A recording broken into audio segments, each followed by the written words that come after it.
Hello, my name is Beck from the back. Sorry if you can hear my cats in the background. It's 6 o'clock Zoomy time. They love going buck wild, to say the least. Welcome to my first video. Come with me while I take you through the Japanese countryside on this grand adventure.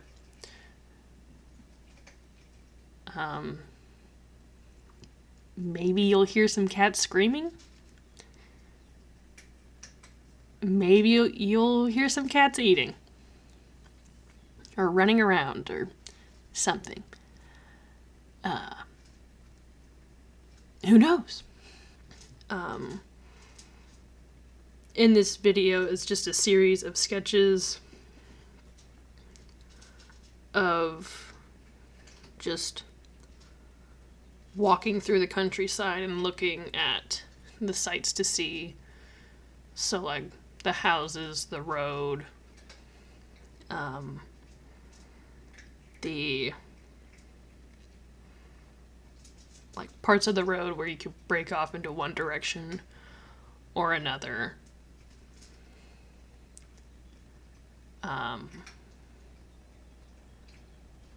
You know, it's a very like transitional series of sketches. You know, you don't really know where you're going, but you're going. As I was doing this, I didn't really have any thoughts in particular.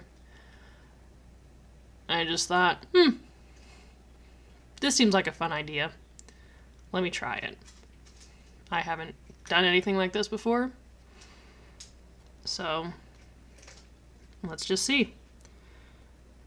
I did make notes on this while I was originally recording. I don't know if you guys will be able to see it or not.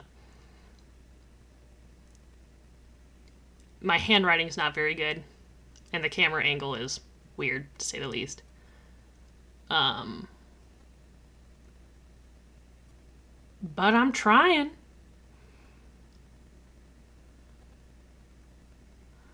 So if you would like, you can try to pause the video and see if you can read any of it. It's mostly just me writing my thoughts as I sketch, which I often do. I like to write down my thoughts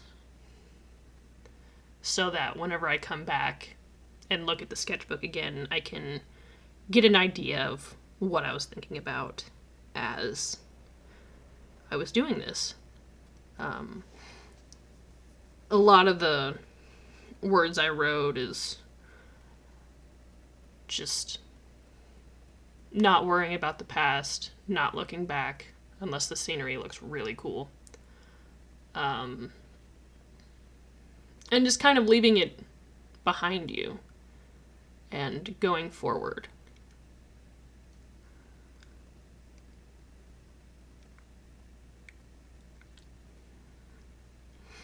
And as you wander through this series of sketches, you just kind of let your thoughts and worries melt away and just focus on the here and now as you wander. I personally love wandering. I think it's fantastic. I love just going outside and walking. You don't have to have destination in mind, just going.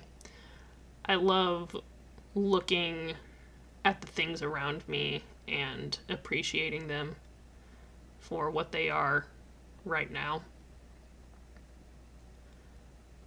because things change a lot as time goes by.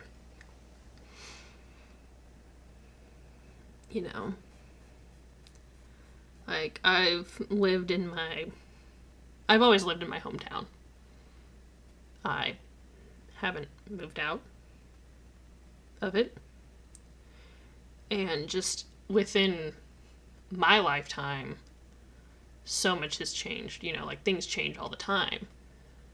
And so it's nice to just take a moment and look and listen to the birds. I love bird watching. I love trying to figure out what bird makes what noise.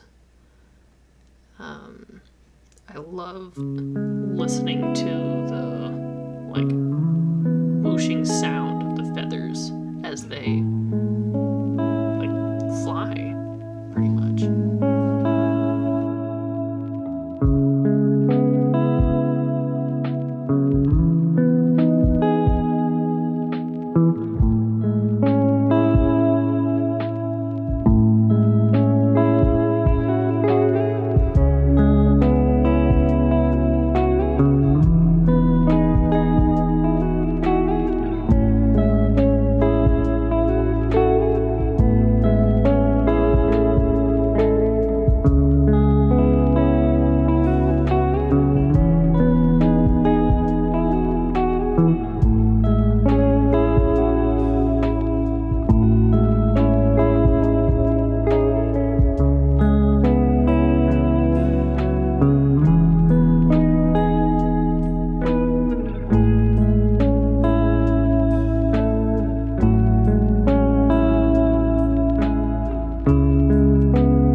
So some of my inspirations are more horror-esque things.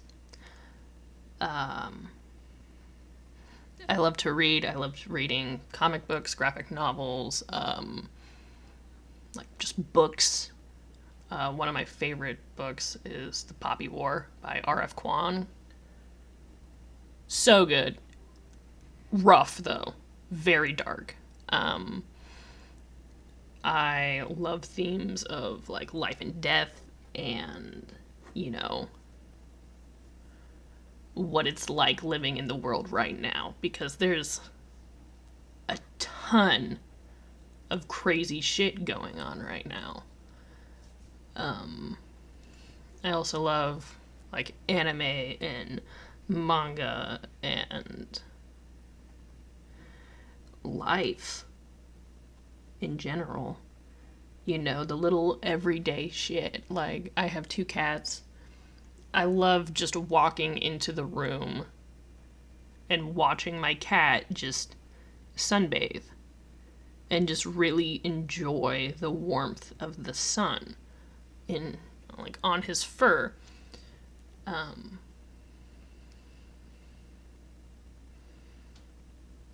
And I love trying to challenge myself in ways that I haven't challenged myself before.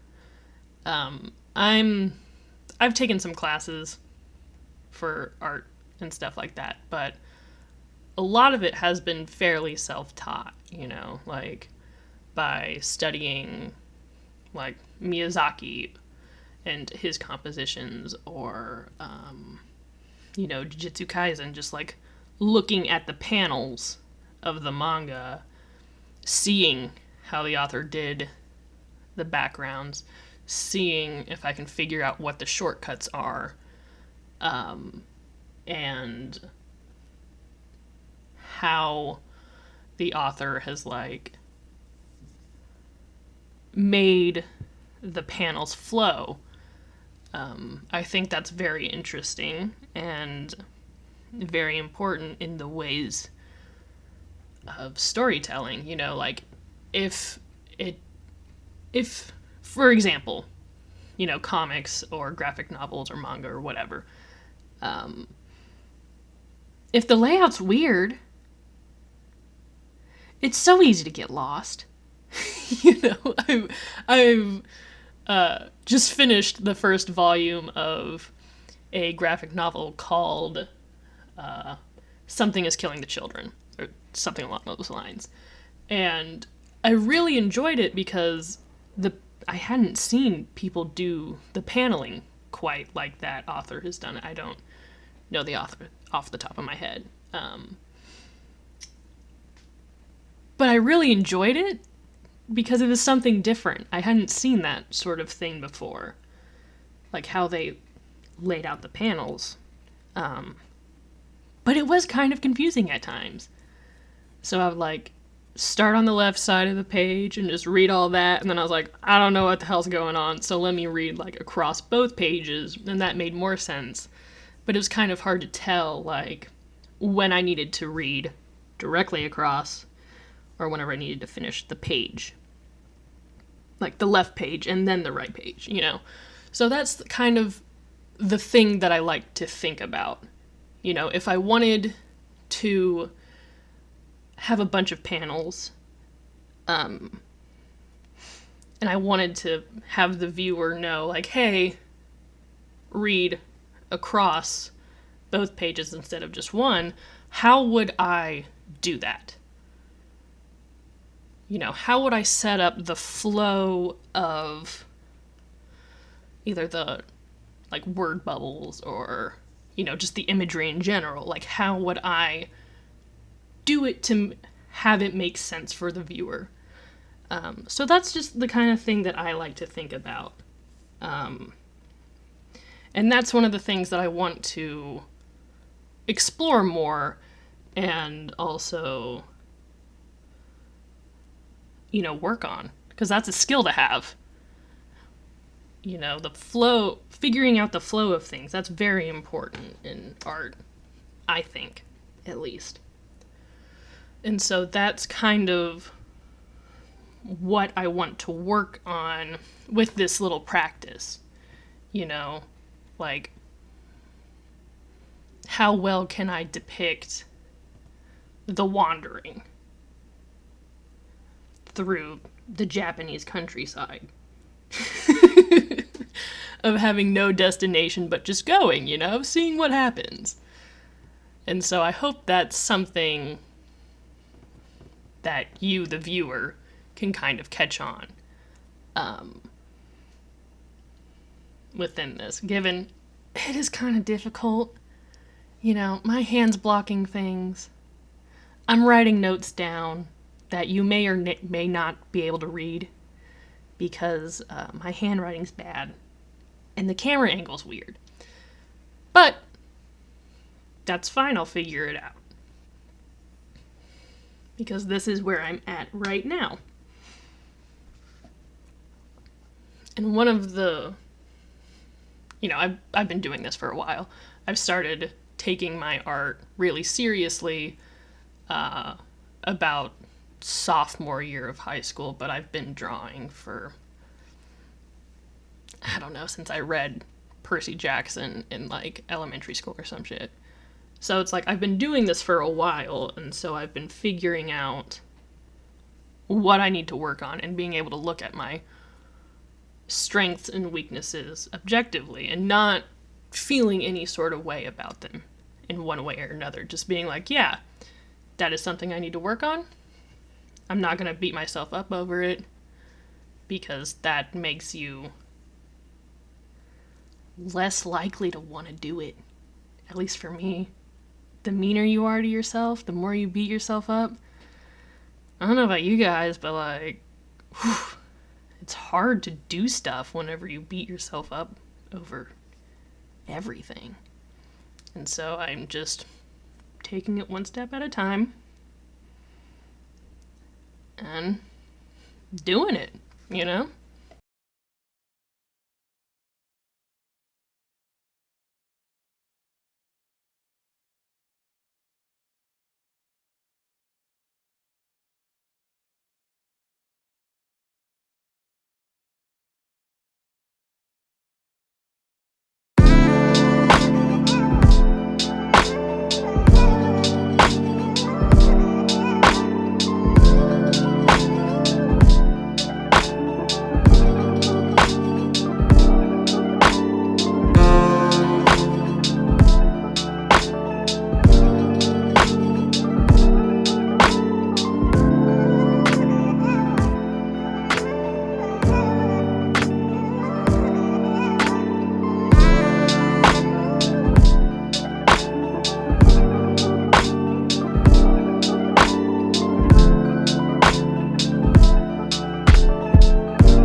that's pretty much the video. I hope you enjoyed it. I personally like to watch the kind of videos that just kind of play in the background while I work on whatever else I want to work on.